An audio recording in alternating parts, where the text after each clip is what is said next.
Hello, नमस्कार, good morning, सुप्रभात मेरे प्यारे बच्चों। मैं आज आपके सामने फिर एक नया बिंदु या महत्वपूर्ण विषय लेकर आया हूं, जो है आपका जीव विज्ञान। जो हमारा अध्याय 2 चल रहा है, जिसका नाम है पुष्पीय पादपों में लैंगिक जनन। इसके अंतर्गत मैंने आपको पिछली वीडियो में बहुत ही महत्वपूर्ण जानकारियां प्रदान की तथा इसी पाठ के अंतर्गत मैं आपको अन्य और महत्वपूर्ण जानकारियां प्रदान करूंगा। तो जुड़े रहें मेरे साथ और लगातार मेरी वीडियो को देखते रहें, अंत तक वीडियो को देखें, तभी आप अच्छी तरह से इस विषय को समझ पाएंगे। और मेरा उद्देश्य आपको इस विषय को अच्छी तरह से समझाना है, और यह तभी संभव हो सकता है जब आप मुझसे लगातार जुड़े रहेंगे। मेरी वीडियो को लगातार एक के बाद जो एक आपको उपलब्ध हो रही है उन सबको देखते रहेंगे, तभी आप अपने विषय को अच्छी तरह से समझ पाएंगे। तो आज का जो मेन पॉइंट है वह है हमारा पिस्त्रस्थ अंकुरण, जिसे बोलते हैं वाइवाइपोरेसस जर्मिनेशन, जो अत्यंत महत्वपूर्ण विषय है और अत्यंत महत्वपूर्ण टॉपिक है आपके पुष्पीय पादपों के लैंगिक जनन में। जो अध्याय 2 कक्षा 12 के लिए यह अत्यंत महत्वपूर्ण विषय है। यह विषय मैं आपके सामने सम्मुख लेकर आता हूं, प्रत्येक दिन एक नई क्लास लेकर आता हूं। तो जुड़ जाइए मेरे साथ और जोड़ लीजिए उन सब तक इस क्लास को पहुंचा दीजिए जिनको इसकी अत्यंत आवश्यकता है। तो चलते हैं और शुरू करते हैं अपना आज का वीडियो। स्वागत करता हूं आप सभी लोगों का अपने YouTube चैनल पर। शुरू करता हूं आज की क्लास। आज की क्लास का मुख्य विषय है पुष्पीय पादपों में लैंगिक जनन के अंतर्गत पिस्त्रस्थ अंकुरण। यह क्या होता है और पिस्त्रस्थ अंकुरण किसे कहते हैं, किस प्रकार का होता है, कहाँ होता है, इसके बारे में आज मैं आपको विस्तृत रूप से जानकारी दूंगा। जुड़े रहें मेरे साथ लगातार वीडियो में, अंत तक जुड़े रहें, तभी आपको अच्छी तरह से समझ में आएगा। तो चलते हैं अपने विषय की तरफ। पिस्त्रस्थ अंकुरण क्या होता है? लवोड़विद पादपों में जीवों का अंकुरण फलों के अंदर उसी समय होने लगता है जब फल वृक्ष पर लगे होते हैं। जो लवोड़विद जो पादप होते हैं उनमें बीजों का अंकुरण उसी समय होने लगता है जब फल उन पादपों पर लगे होते हैं, तभी उन फल में बीजों का निर्माण होने लगता है। जो लवोड़विद जो पादप होते हैं, जो ऐसे स्थानों पर होते हैं, जो दलदले स्थान जो होते हैं, उन पर ये पादप उत्पन्न होते हैं तथा इन पादपों पे जब फल लगते हैं तो फलों के अंदर ही बीजों का निर्माण होने लगता है। जब फल वृक्ष पर लगे होते हैं, बीज का मूलांकुर वृद्धि करके फलावरण को तोड़कर बाहर निकल आता है। जब जो इस पिस्त्रस्थ अंकुरण में जब फल होते हैं, जो पेड़ वृक्ष पर ही लगे होते हैं, उसी समय जो उनके अंदर बीज होता है वह बीज वहीं विकसित होकर उस फलावरण को तोड़कर जो बीज के ऊपर का जो आवरण होता है उसे बोलते हैं फलावरण। फल धन आवरण यानी फल का आवरण। जो फलावरण होता है उन फलावरणों को तोड़कर जो उसके अंदर बीज होता है वो उसी समय बाहर निकल आता है। कुछ समय पश्चात जो बीज होता है, जो भ्रूण का एक निर्माण हो लेता है, जिसे बोलते हैं नवोद्भिद। क्या बोलते हैं? जो बीज होता है और जो बीज भ्रूण में परिवर्तित हो जाता है उसको बोलते हैं नवोद्भिद।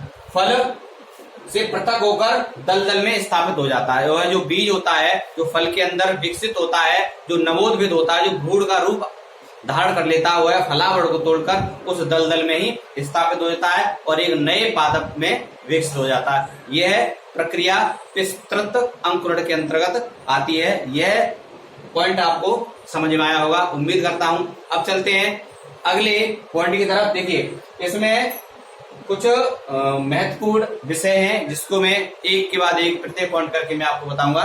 तो देखते रहिए और जुड़े रहिए मेरे साथ। चलते हैं अगले पॉइंट की तरफ जो अत्यंत महत्वपूर्ण है। यह जो पिस्त्रस्थ अंकुरण की जो प्रक्रिया है वह राजफोरा में देखने को मिलती है। जो राजफोरा होते हैं, यह प्रक्रिया जो पिस्त्रस्थ अंकुरण की जो प्रक्रिया है वो राजफोरा में अत्यधिक देखने को मिलती है। अब मैं आपको नया पॉइंट बताता हूं, देखिए उसको भी देख लेते हैं। देखिए, अब हम चलते हैं अगले पॉइंट की तरफ जो है हमारा फल। फल क्या है, किसे कहते हैं तथा यह किस प्रकार से निर्मित होता है, मैं आज आपको इस फल के बारे में बताने जा रहा हूं। देखिए, जुड़े रहिए मेरे साथ और जानते रहिए इस विषय के अंतर्गत बहुत छोटे छोटे पॉइंटों को जिसे जानना आपके लिए अत्यंत महत्वपूर्ण है। जुड़े रहिए। देखिए, फल क्या है? अंडाशय से निषेचन के फलस्वरूप बनने वाली संरचना को फल कहते हैं। अंडाशय से निषेचन के फलस्वरूप बनने वाली जो संरचना होती है उसको हम फल कहते हैं। अंडाशय, अंडाशय कहाँ होता है? अंडाशय मैंने आपको पिछली वीडियो में बताया था, जो जायांग होता है, जो स्त्री केसर होता है, उसमें अंडाशय का निर्माण होता है। जो अंडाशय से निषेचन के फलस्वरूप बनने वाली जो संरचना होती है वो फल कहलाती है। मैंने आपको निषेचन भी बताया था, फर्टिलाइजेशन। जो निषेचन होता है वो किन दो के मध्य में होता है। निषेचन में नर और मादा मिलकर निषेचन करते हैं। वही प्रक्रिया अंडाशय और अंडाशय से निषेचन से फलस्वरूप बनने वाली जो संरचना होती है उसे हम फल कहते हैं। देखिए, बीजांड से बीज तथा अंडाशय से फल वित्ती का निर्माण होता है। जो बीजांड होता है, बीजांड से बीज तथा अंडाशय से फल वित्ती का निर्माण होता है। जो बीजांड होता है जिससे बीज का निर्माण होता है तथा जो अंडाशय होता है उससे फल वित्ती का निर्माण होता है, तथा बीजांड और अंडाशय मिलकर ही फल का निर्माण करते हैं, जिसे हम फल कहते हैं। बीजांड तथा अंडाशय यानी बीज व फल वित्ती मिलकर ही फल का निर्माण करते हैं। बीजांड तथा अंडाशय जो मिलकर एक फल का निर्माण करते हैं। यह प्रक्रिया आपकी फल के अंतर्गत होती है। जिसे फल का निर्माण होता है वो इस प्रकार से फल का निर्माण होता है। यानी कि और ये महत्वपूर्ण बिंदु देखिए, जो उत्पत्ति के आधार पर फल को कितने भागों में बांटा जाता है? 2 भागों में। उत्पत्ति के आधार पर फल को 2 भागों में बांटते हैं। यानी जो फल होते हैं वो हमारे 2 भागों में बटे हुए होते हैं, जिसको बोलते हैं, एक होता है हमारा सत्य फल जिसको बोलते हैं ट्रू फ्रूट्स, और एक होता है हमारा कूट फल जिसको बोलते हैं फॉल्स फ्रूट। यानी जो फल होते हैं वो हमारे उत्पत्ति के आधार पर 2 भागों में बांटे जाते हैं। अब हम यह जानेंगे कि कौन से सत्य फल होते हैं और कौन से फॉल्स फ्रूट यानी कि कूट फल होते हैं। ये इन फलों के अंतर्गत हम जानने का प्रयत्न करते हैं। तो जुड़े रहिए मेरे साथ और चलते हैं हम अगले पॉइंट की तरफ, जो हमारा सत्य फल और जो कूट फल है उसके बारे में जानेंगे। कौन से फल सत्य फल होते हैं और कौन से फल कूट फल होते हैं। चलते हैं। फल हमारे 2 प्रकार के होते हैं, एक होता है सत्य फल, दूसरा होता है कूट फल। जो सत्य फल होता है वो कैसे विकसित होता है उसके बारे में जानते हैं। अंडाशय से बनने वाले फल को सत्य फल कहते हैं।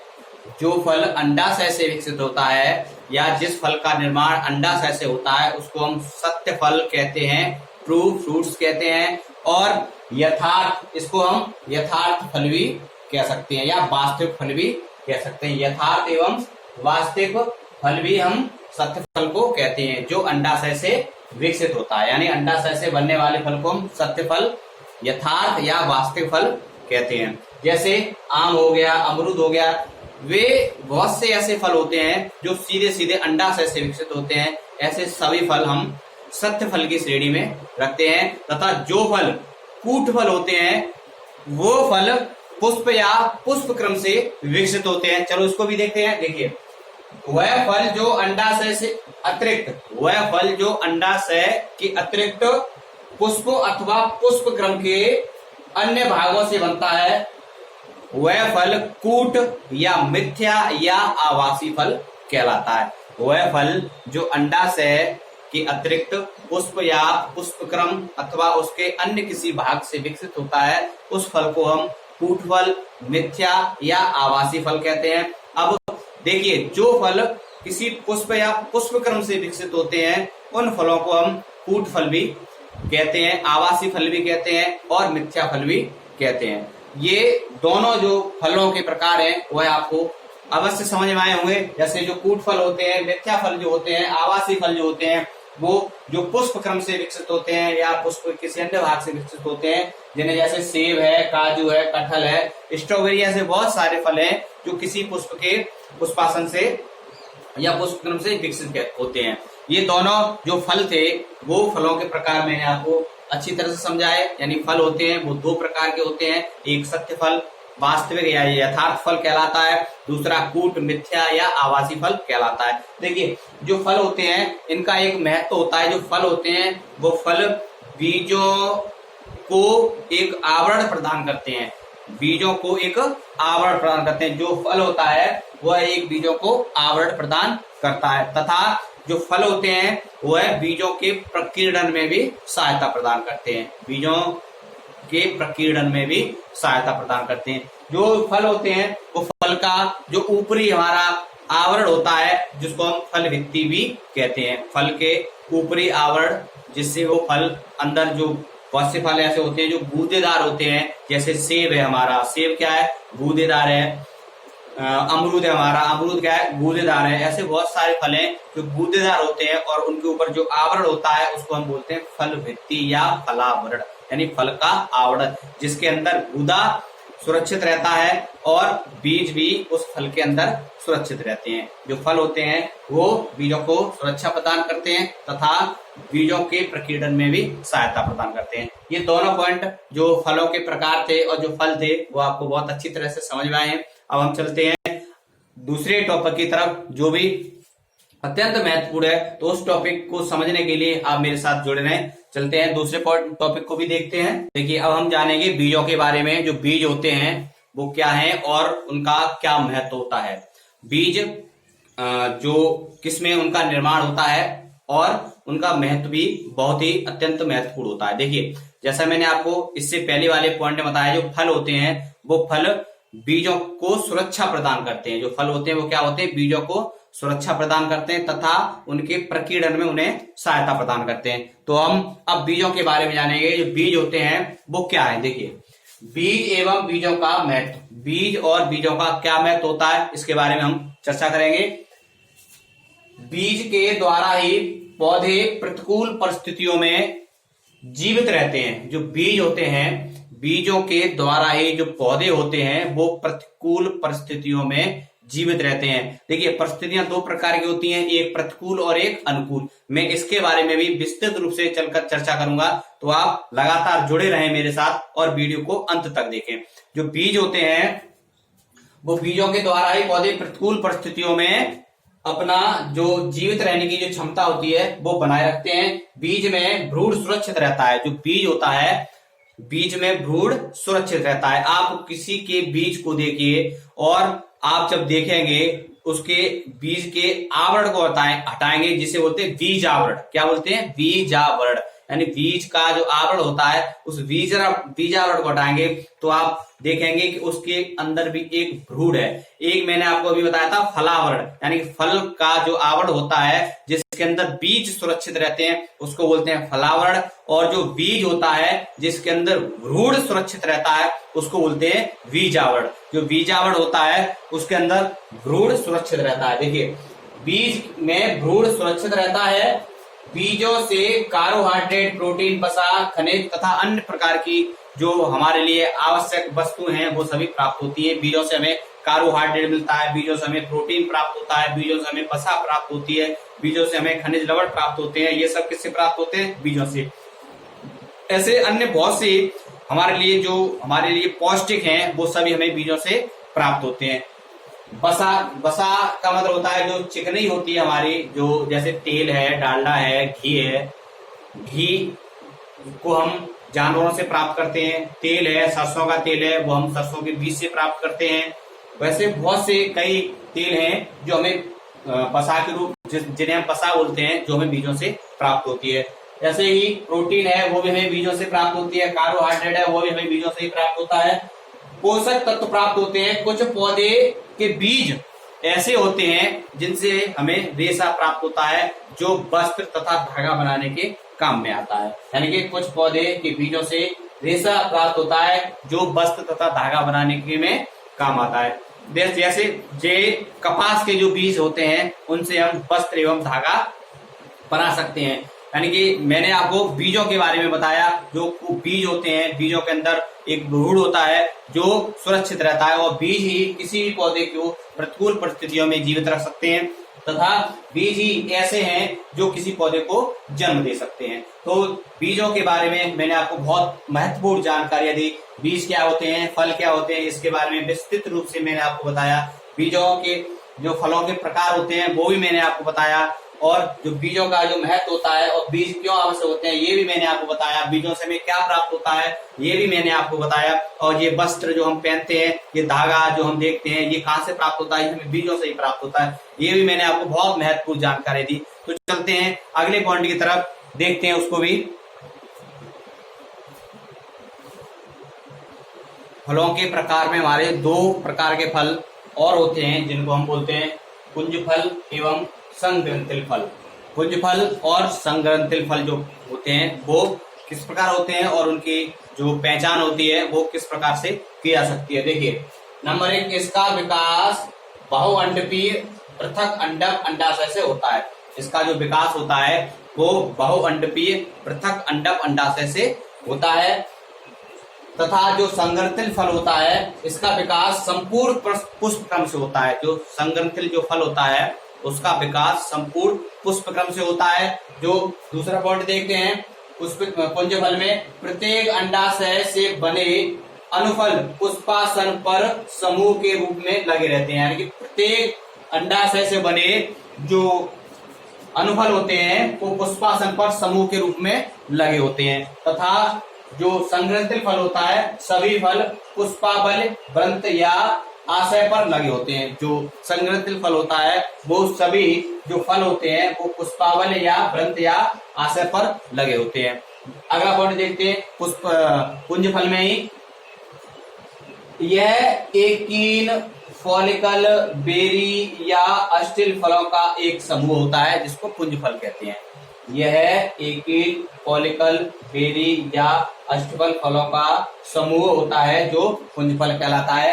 जैसे कमल है, गुलाब है, शरीफा है, सदाबहार है, ये सब पुंज फल है हमारे। जैसे कमल है, गुलाब है, शरीफा है और सदाबहार, ये जो फल होते हैं ये पुंज फल की श्रेणी में आते हैं। इनको हम पुष्प भी बोलते हैं। जो पुष्प बहुअंडपीय, इनका जो विकास होता है वो बहुअंडपीय पृथक अंडाशय से होता है। तथा जो संग्रंथिल फल होते हैं इनका विकास संपूर्ण पुष्पक्रम एक साथ परिपक्व होकर एक कूट फल का निर्माण करते हैं।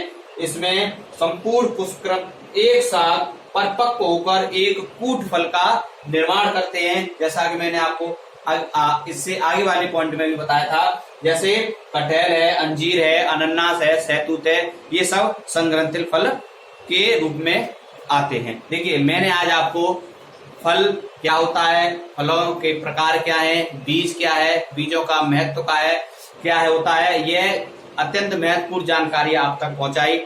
और विज्ञान, जीव विज्ञान विषय के अंतर्गत बहुत ही महत्वपूर्ण टॉपिक जो पुष्पी पादपों में लैंगिक जनन जो चल रहा है वो अत्यंत महत्वपूर्ण विषय है जिसकी जानकारी मैं आप तक पहुंचा रहा हूं। प्रत्येक पॉइंट को एक विस्तृत रूप से आप तक पहुंचा रहा हूं, समझाने का पूरा प्रयत्न कर रहा हूं कि आपको याद ना करना पड़े, आपके दिमाग में इस तरह से सेट हो जाए। फिर भी आप कलम और कॉपी लेकर इस सभी पॉइंटों को नोट करते रहें ताकि अगर कभी भी आवश्यकता पड़े तो आप इनको अच्छी तरह से देख लें। यदि ऐसा नहीं करोगे तो आपका जो ज्ञान है अभी तो बना रहेगा, अंत में आप भूल भी सकते हैं। जब आप भूलें तो इसको देख लें। अगर आपको यह वीडियो पसंद आया हो तो मेरी वीडियो को लाइक करें। यदि किसी समस्या रही हो तो आप कमेंट करके मुझे कमेंट बॉक्स में बताएं तथा अधिक से अधिक वीडियो को सब्सक्राइब करें तथा इस वीडियो को शेयर भी करें ताकि सभी छात्रों तक यह महत्वपूर्ण विषय की जानकारी पहुंच जाए। धन्यवाद।